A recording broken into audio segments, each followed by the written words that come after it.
Oseo. It's a Oseo. Cherokee greeting, and wave the great feather for the good of it. We have a theme today. It's going to be up there in the San Jacinto Mountains, a little community called Idlewild. I first knew of this community many years ago. My sister was living there. It was a much simpler and more snug community than it is now. However, we have gone up there many years, and this time just was a week or two ago, we went up there to attend what I'm calling the Cahuilla Acorn Festival here. And it's traditional, and it was very good for us to be there. Above the community of the town, Idlewild, go up a ways, and there's a nature center there, and that was the place where this festival was taking place. And the people there evidently live there in the region around Idlewild. And Mr. Marcos is the name that I know for the lead singer, called the Bird Singers. Now the Cahuilla, the name Cahuilla, really is kind of a misnomer. It's been being used extensively. Even the Salton Sea had been referred to as Lake Cahuilla. That is not a Cahuilla name, however. I try to put it this way. I find that the people to the east of the people we are, right for a moment, calling Cahuilla, are the Chemehuevi. They're kind of along the Colorado River. They've referred to these people by a name that meant the different ones. And that somehow that name, I don't quite remember it right now, but I did know it, and it has sort of evolved into this idea, Cahuilla, which makes it kind of sound Spanish, but it really is nonsense. The people themselves are these Wetum, meaning wolf's people, the people of wolf here. In Cherokee, that's also like the wolf clan, so I can put it that way. And you go up here and you look at my shield for this, and actually this shield comes from Idlewild here with the wolf, and I would call her, you know, in Cherokee, Agisiwaya, the great loving she-wolf here. So that's what I'm starting with here.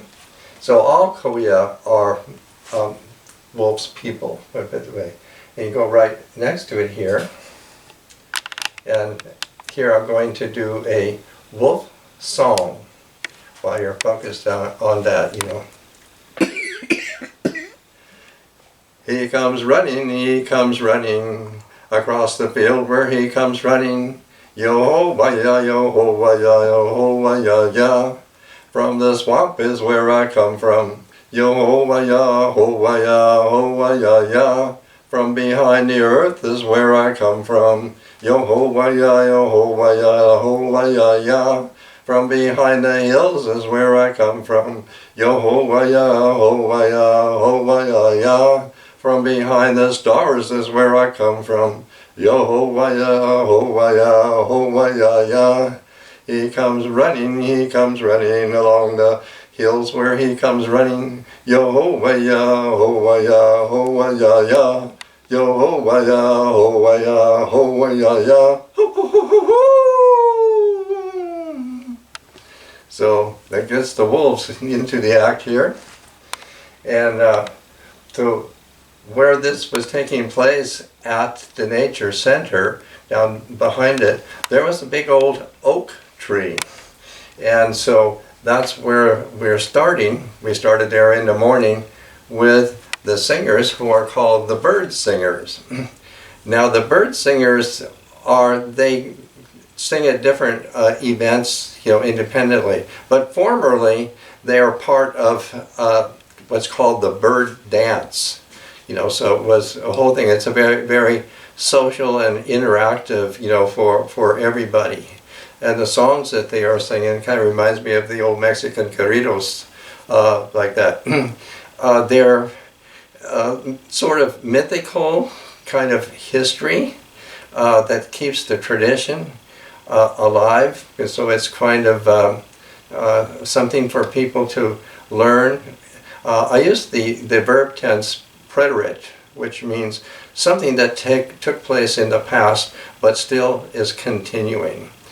So the bird singers are make-believe birds. They're singing ostensibly in the perspective of birds, and what birds do that humans do, sort of as almost like moral lessons, you might think at some time.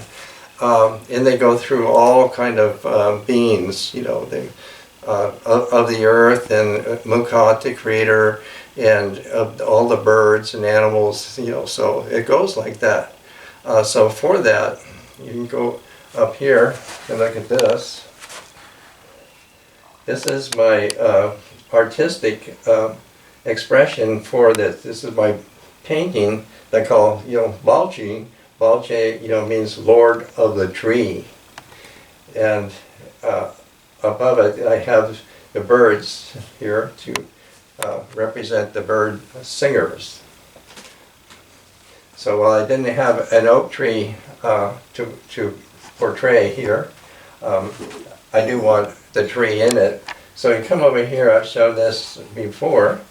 This is a cedar tree, and this is an ancient cedar tree, like 400 years old, they say, and it's up on top of Mount Palomar here, and it is the nest of the thunderbird.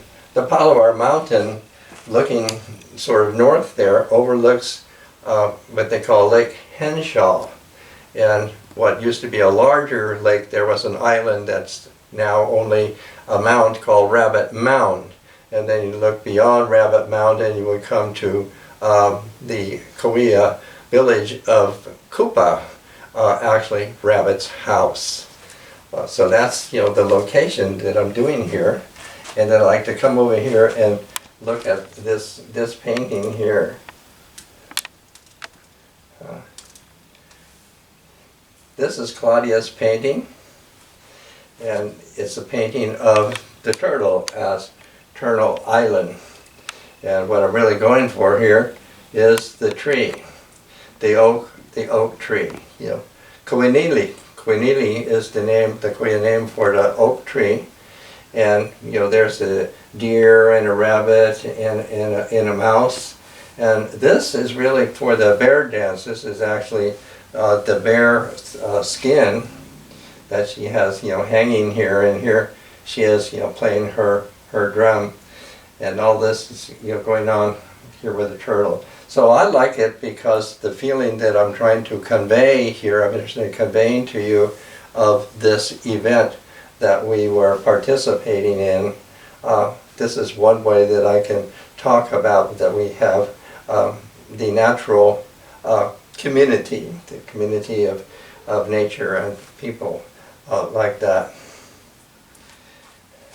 Now we can go over here to this portrait. This is my portrait of what the Americans have called duckwits. Duckwits is the way they talk about it. Above the community of Idlewild, there is this upstanding rock. It's actually partly nestled in a mountain around it, but I just made it solitary in my portrait here.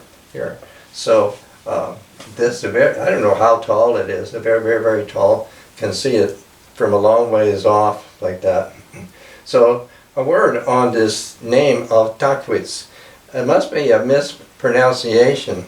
The Cahuilla, because it's a Cahuilla name, is more like Takwit, like a little bit lisping, Takwit, rather than Takwitz. There is no sound in Cahuilla of quits like that. So that's what is going on there, and why it's called that. By itself, the name means ball lightning, but what it's for is that there's somebody who actually resides in that. And I have to take a moment to say who that is.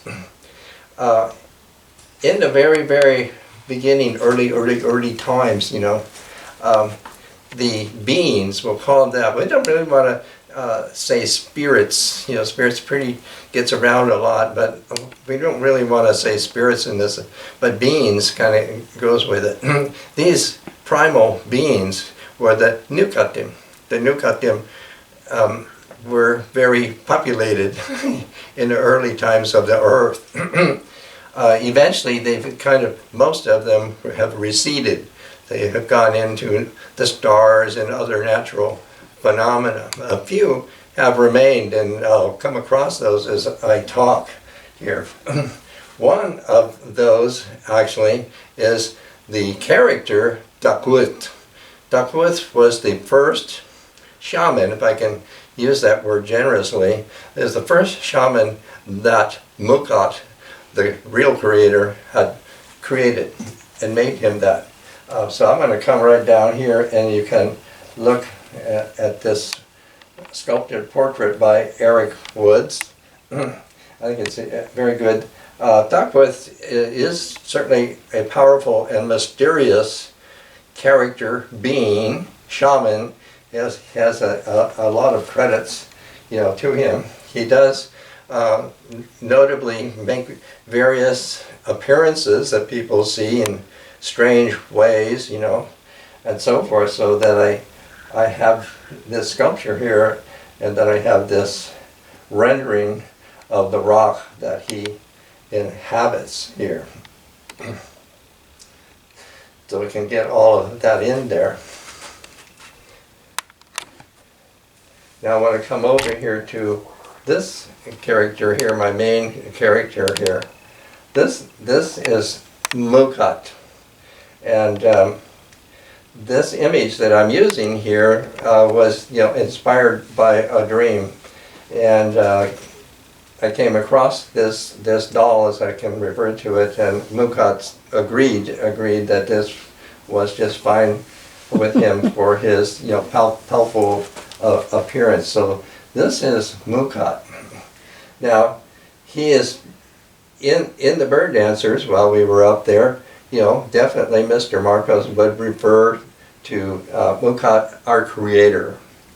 And so that's how we know who he is. Mukhat also has a mother, surprisingly. His mother is right over here, if you can look at this. This is a little white spider called Kawa. And in this early time primal cosmos, you know, with lightning and thunder going on, and there was a spider web. You know, this spider web, Kawa, had hatched, or you say, you know, deposited 2 strange eggs. That's what these are. These are the spider eggs. And eventually they hatched, you know, but spiders didn't come out of them. What came out of them was Mukhat. And that was really important, that he was the first one that came out of this egg. And the second one was his twin brother. You'd have to look all the way down there. That figure standing down there. That's Temawiyat, Earth Maker, like that. So that's you know, the kind of twins that we have here. But back to Mukhat, you know, he definitely took the lead. Now, when he came into being, if we can use it that way, it was totally dark. Everything was just totally black. You know, couldn't see anything. So whatever his abracadabra was, his first act was to create the lizard, Muyak, because Muyak then swallowed, you know, the blackness, the darkness, or most of it anyway, so that did allow enough light, you know, to come in. Well, that's very, very important, you know, Muyak here. And if you can go down here and look at this here. In many designs or motifs, we would call them, throughout the Southwest, the lizard is often portrayed this way. And he's portrayed this way because it means that he or she, sometimes it's her, lizard woman, is a link, actually, a link. And this link is really majorly important for this very, very early beginning of the creator Mukhat. Because what the lizard did was hook up, link Mukhat with the creative force of the universe. That creative force in Cahuilla is called Iva'a. And that is very, very much a part of it. And after that, let me say, once the lizard came into being, Muyak, and once that Muyak, Mukhat, actually, now, started to get a little bit more substance, he thereafter, see this kind of a walking stick kind of thing, Muyak, resides in his stick, in his cane, whatever that is here.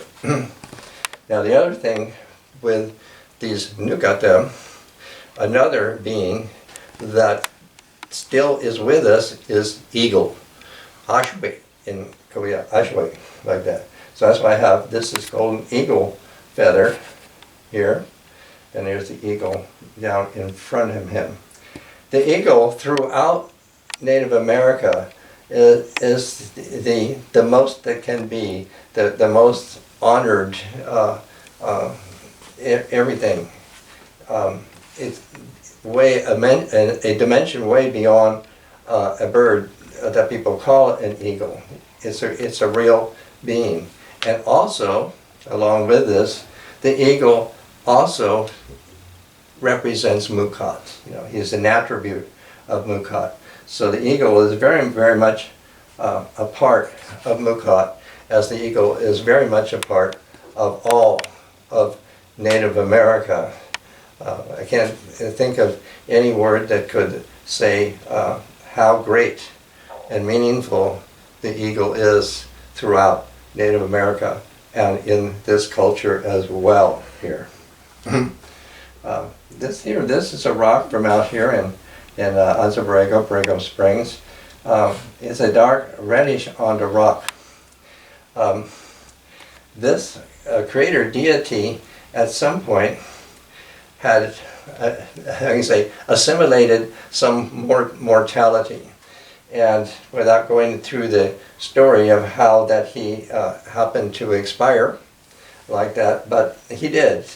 Mukhat expired and became a model for the first cremation for people, to practice cremation thereafter. And so while they were, cremating whatever the body was of Mukhat, the last thing that would be consumed by the fire would be his heart. And Coyote, who was watching all the time that going on there, well, he jumped in there and he picked up the heart, in his teeth, and he ran across the desert. And as he did, the heart dropped blood. And so when we find that these rocks with this red on it, I know that this is the blood of Mukhat. So that's how that got going there. Oh, and I should come over here and say this mask I also found there in Borrego Springs. This is a mask of Muyak, the lizard, you can see. So it's very unusual as the being is here, so that we could really have that there. Back to the festival that we are attending. The Cahuilla people there, I'm going to use that name because it's easy to use. They went to a lot of labor of preparing something for all of us. We retired into a room within the nature center itself that had tables set up, and the people had prepared samples of the native food. That we had pine nuts, and we had little pieces of the red, what do you call those, red cactus, nopales, and tea, and acorn mush. We had all little cups, little samples for all that, for us to taste, the foods, because this is, a part of an acorn festival where acorns were collected and then processed, and there's a lot to that. As well as all of that, I don't know how they did it, but they had what I call stone tiles. They're very heavy, and like a quarter of an inch thick, and they had put them out all the way around on these 3 tables like that. And above that, they had showed a film that was partly animated of the myth of the part I just told you about, Coyote running away with Mukad's heart, and then symbols of paintings on the rocks. And the paintings on the rocks are mostly sort of geometrical. They're sort of geometrical. And if you can look right here, I have shown one, and there I drew some more alongside of it from the rock. To give you an idea, these are the paintings. They're painted in red on the rock, and there's places where you can go and actually see them yourself. And these all have to do with what we're referring to as a young woman's initiation, which is the way we're going to refer to that. And this symbol here is the rattlesnake. The rattlesnake is, how you can say, the animal spirit guide familiar for women. So the rattlesnake is that guardian spirit animal for women. And so that's why you're always going to see this. And then alongside of it, there are other images. The women in whatever this particular ritual are a part of, they will paint this. Is painted with red ochre. So back to the room we're in, the people had made what I kind of call mimeograph pages with symbols like that, and others images that were painted on rocks within the Cahuilla territory. And they also had made little cups of natural paint. The black paint maybe is made from charcoal mixed with something, and the red ochre, I think he said it was mixed, the binder was egg white. Different people use different binders with these black and red elements like that. So that's what we had. And it just happened that where I was sitting and I got up to go to the table, the picture that was there right before me, I painted that picture. And can you look right in there? That you can see this. So I didn't go around and select one that I was going to paint. It was just right there when I came up to the table. And they made long pointed sticks out of willow. And my long career as an artist, lifelong career, I have never before painted with a stick. And I did paint with this stick. Now can I tell you something really interesting and maybe surprising to you? Starting in college, I had courses in ancient art history. And so I have that, in my background and so forth. So as I started painting this, then I realized what this is. This is an Egyptian word.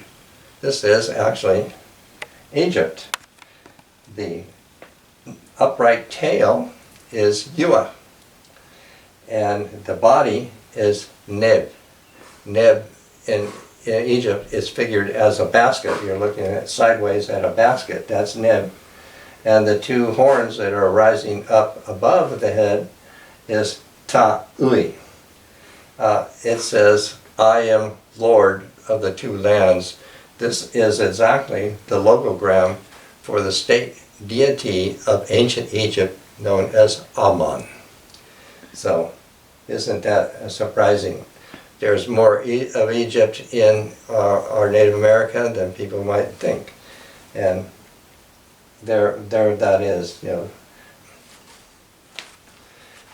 And then I want to come down here to this. I presented this, you know, last time up here, so I'm not going to say a lot about it, except that it is included in this territory that I'm referring to as Cahuilla. It's just west of the town of Yacumba. Yacumba is not a Spanish name, so it's not pronounced like Hakumba, as some might say. It's Yacumba, which is actually an Arabic word for the wild gourd. In this case would mean the mushroom. But the name of it in Cahuilla is Nawili stone, which means white body, and that she is a great rock.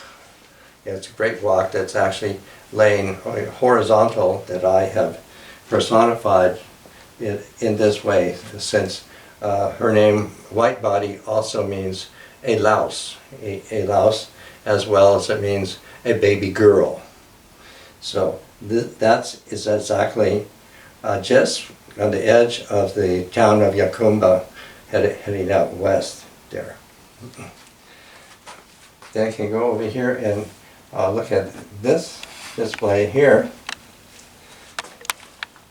What you can see here is that this pestle, mulaga, and a mano, that I have retrieved from the desert out here that are Cahuilla. And the photograph right there is actually an archaeological photograph from an archaeological site that was near Palm Springs. And this is one, because I'm putting together with this is one of the items that they uncovered in this archaeological dig here. And the dating for this place, which is ostensibly known to be Cahuilla, is 7,000 years. So 7,000 years we know these people are here.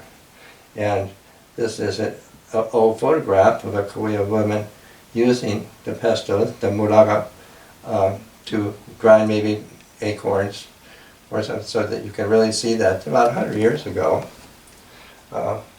these people were still living in that way. And down below this here, this is a very traditional little water pot, and it's made by a traditional Cahuilla potter, Tony Suarez, and he lives in 29 Palms, and I have several of his things here. So they give you a good idea with the painting on the bottle there. Now the other thing were baskets. Claudia got together with, you know, up there in Idlewild with the wonderful woman who had a display for the Cahuilla basketry. Roseanne, yeah. And so I can go down there if you could use the light on that, Eric. Oh, it's okay. Okay. The basket materials made by the Cahuilla and the Kumeyaay are both juncus and palm. The fan palm, which I've made a symbol there, the fan palm is it's a very unique plant in the western of this continent, the west of this continent, and very, very old, like, you know, some millions of years old, like that. And the people of Cahuilla usually lived or camped, you know, in or around the groves of this, which can be a few or many trees. And it goes, you know, some ways south of the border into Baja.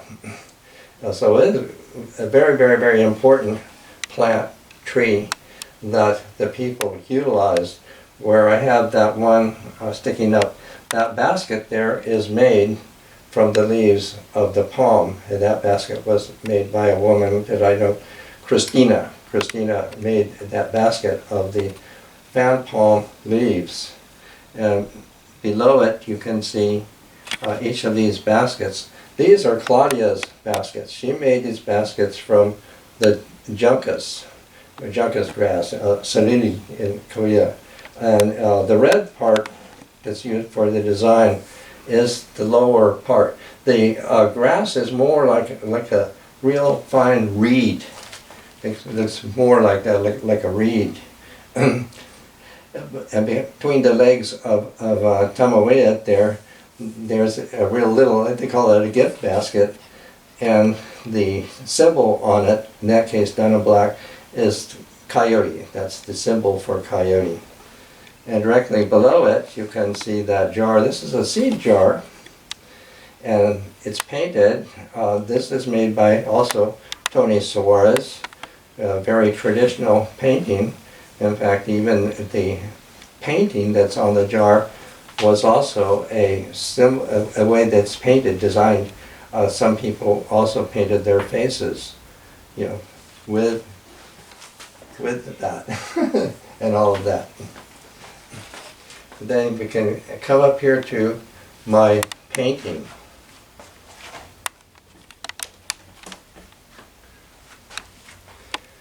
Now, where this painting is, it is well east of Yacumba. All the way going east, this is the very south end of the Laguna Mountains, is what they call. So if you went north, you know, you would be going higher and higher and higher. And then as you come back south, you know, it becomes less pine trees and it becomes more deserty and very, very rocky. And at the same time, if you're on Highway 8 headed east, you're going to be all the time on an incline until it comes almost up to a shelf, a peak that drops radically down into the desert at Ocotillo. So that's the location of this. And the occasion for me encountering this very particular site that I'm showing to you there, we had a four-wheel drive Toyota truck. I mean, I was saying that because it's a little bit high on the road. And Claudia was driving, and we were driving out there because we do know that juniper grows out there. And what Claudia's looking for, she is looking for juniper berries. So we're kind of cruising along. It's just a two-lane road out there. It's no longer the main highway. And at one point she saw a bush with the juniper berries, so that she came over, you know, pulled over to the side, and I was on the passenger side, and when I stepped out and I stood on the ground, I can only describe, I felt like an energy come up, you know, through my feet and into my body. And this energy, you know, had somehow a direction to it, and so I just stayed with it and followed it. The area is very, very rocky, and as I followed this energy, you can put it this way, you know, there was a dry water course, you know, like sometime there could have been water in it. And I followed that down a ways until it came to, you know, an edge, you know, a sharp drop off. And there looming up in front of me was this huge rock. Now, I don't know, it could be 15, 20 feet. The impression is that it is huge. Later on you could see, I could see that you could see it from a distance away here. So that's what I'm describing here, is my encounter with this huge rock that's upright like that. In the Cahuilla, translating this would be Kawish, meaning a rock vulva, because you see the semblance in it. Chu'u is the word for vulva in this language, and its cognate is chul, meaning deep, and chu, to become, here. So I started with that right off. Around the rock there is the morteros, those black circles I have in there, shows that, you know, people had, you know, used it for places to grind. And the rock was, around it, was very like sparkling. And looming up sort of behind it there is another rock that, to me, was the shape of Coyote. to shape of Coyote in that way. Now, that's one thing, and I said in a previous talk, the idea of calling these vulval forms, yonis, and what that belongs to in India and so forth. But we have something different going on here with the ancient people here. I had already mentioned Iva'a. Iva means strong and powerful. In ancient Egypt, we had the same thing called Asur, which became the name for the mythical king of Egypt, Osiris. But staying here, so Iva meant strong and powerful. But then it's extended, kind of a numinosity, Iva'a, and that gave it far more power. So to actually be able to give you a full idea of this very, very important word, of this very important creative energy that surrounds everything. Iva is a basic generative force from which all things were created. Iva was formed, Iva formed the corporal world through cataclysmic interaction with a twin force. From these forces came the two creators, Mukhat and Temawayat. Mukhat used Iva'a to become the grand designer of the universe.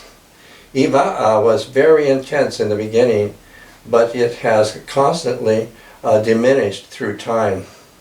The main assumption is that all things were created of Iva'a and nothing is independent of it. So with that in view, I had, from the beginning, named this the portal. So the full name in the Cahuilla is Bukebe Iva'a, meaning the portal of generative power. And the painting itself, as soon as we came back home here, I painted that. I painted that directly and immediately as I could from my encounter and my impression of this very, very important site. Since that time, the area around it has been designated as something like culturally sensitive area, so don't mess it up kind of thing. So that came a little bit later, but that this is really necessary, what I've just recounted to you, to understand in this culture and how necessary it is that this culture of the Iswed, the Wolf people, still is able to continue with the songs and the traditions. And that's as much as I can say to you that, wait, I got to go a little bit back, I forgot here. When Mukhat passed away the way he did, he did leave a way in order that he still continues in life. The name shaman, which just has too much popularity with it to be accurate, but that's the way they're using. The actual word in there is the pool, or the puvalam. They are medicine men. They are imaginative, creative individuals who have a sensibility with the supernatural. I think it would be pretty fair to say. And very necessary in the social structures of these societies that we are here talking about here. And so, even as Mukhat had pulled back from the immortal world, as we would say, he did bequeath to this guy. Tapus was the first one, and people, men or women who feel the calling will also subscribe to Tapus for sponsorship. Various people go through various experiences, initiations, or whatever is necessary to come into this office or status that we are very commonly calling a shaman here. And so I have this figure here to show you a person who would be a pool, a shaman here, who has derived either as a continuation of Bukat or under the sponsorship of tacos here. So glad I remembered to get him in there here. And lastly, all of this I'm wanting to title, the Cahuilla Acorn Fest and Song. So for that, Claudia is going to come up and she's going to present some songs that she has learned from the bird singers. And I'm going to stand aside. Thank you, Carlos. So it's my pleasure to present these songs taught to me when I was making baskets, as you can see down there. And the other thing was both in the basket making, my teacher taught me these, and also the songs that I'm learning of the Cahuilla have been now being brought alive to me. So I'm going to share a couple of songs that I have learned. But before I do that, I need to tell you that today I spent my day at the Natural History Museum. And while there, I'm with children and parents who are coming there to learn about the nature that's alive in this area, and that San Diego is rife with one of the most richest habitats in North America. In North America, thank you. And so all around the museum is a garden that they have planted natural plants to represent this area. And one of them, many of them are sage. And they planted sage and white sage in honor of the Kumeyaay people, where they have a plaque that says that you must now know you are on Kumeyaay land. So I wanted to make sure that I honor them. And this garden that is now around the Natural History Museum, of the people that were here before me, before all of us.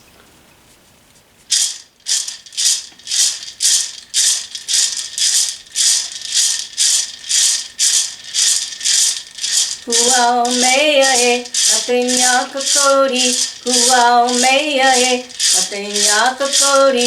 Huau mea e, atenya kakori.